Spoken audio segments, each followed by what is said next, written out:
केंद्रीय कृषि और किसान कल्याण एवं ग्रामीण विकास मंत्री शिवराज सिंह चौहान महाराष्ट्र के नंदुरबार में एक दिवसीय दौरे पर कृषि विज्ञान केंद्र में डॉक्टर हेडगेवार सेवा समिति की ओर आयोजित कार्यक्रम में शामिल हुए और लोगों को संबोधित किया। साथ ही किसान ज्ञान संवर्धन केंद्र, कृषक मंडपम और महिला प्रौद्योगिकी पार्क का उद्घाटन किया। इस अवसर पर शिवराज सिंह चौहान ने क्या कहा, आइए सुनते हैं। एक हम खेती के बारे में सोच रहे हैं। केमिकल फर्टिलाइजर, उनके कारण कीटनाशक, उनके उपयोग के कारण धरती का स्वास्थ्य बिगड़ता जा रहा है। ऐसा मत मानो कि आदमी बीमार होता है, धरती मैया भी बीमार हो रही है। खाद कीटनाशक जरूरत है नहीं है, डालो। कई राज्यों में हालत बुरी तरह बिगड़ गई है। धरती भी बीमार होती है और धरती में पैदा अन्न खाते हैं तो आदमी भी बीमार हो रहा है। कैंसर एक्सप्रेस जैसी ट्रेनें चल रही है आजकल। बीमारी।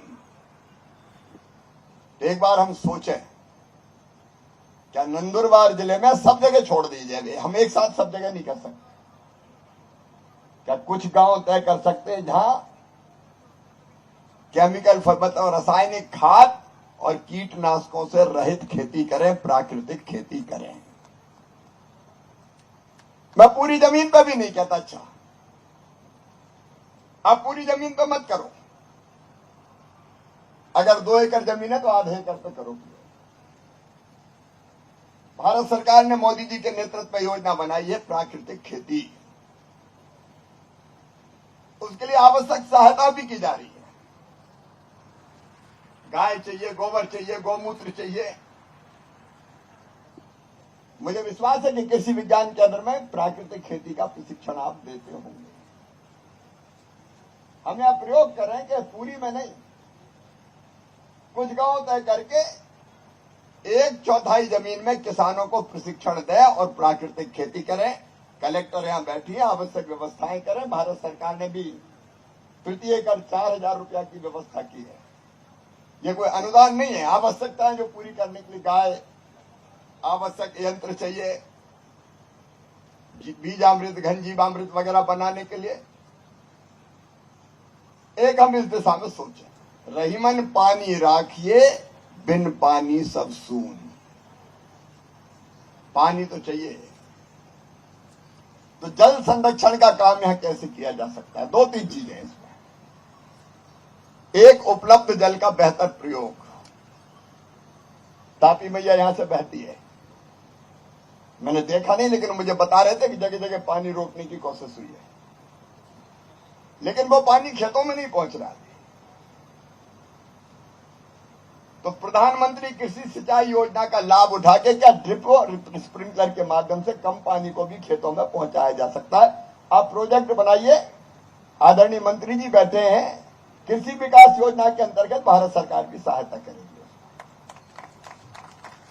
अब पूरे इलाके, पूरे जिले के नहीं तो कुछ इलाका छांट लीजिए जहां संभव है प्रैक्टिकल, उसको भी भारत सरकार, राज्य सरकार मिलकर हम लोग कर देंगे। और फिर पानी कैसे जमीन में रुके? प्रधानमंत्री जी ने कहा कैच द रेन, वर्षा के पानी को पकड़ो, बह के मत जाने दो, वो जमीन में कैसे जाए।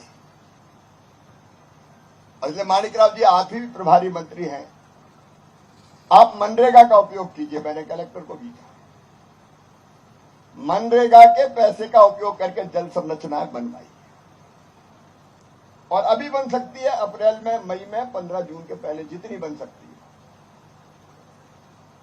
और उसके लिए धन की कमी नहीं है, पैसा है, लेकिन पैसा काम में खर्चा हो जाए। नहीं तो मनरेगा का पैसा आता है तो कई बार जिस काम में लगना चाहिए उसमें नहीं लगता। तो क्या हम मनरेगा का सार से, यहाँ कोई रेसिपे से गड़बड़ हो गया था क्या? क्यों नहीं मिला?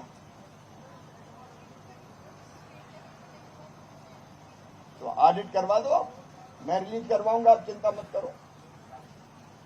मनरेगा भी मेरे ही पास है, लेकिन कुछ राज्यों में अगर कहीं कोई दिक्कत हुई होगी तो इसके कारण हुए मैं खुद जाके देखूंगा और माणिक राव जी के संपर्क में रहूंगा। आप यहां से फॉर्मेलिटीज पूरी करवा दें तो पैसा रिलीज हो जाएगा। अब मनरेगा के फंड का कैसे बेहतर उपयोग कृषि विज्ञान केंद्र भी इसमें नहीं।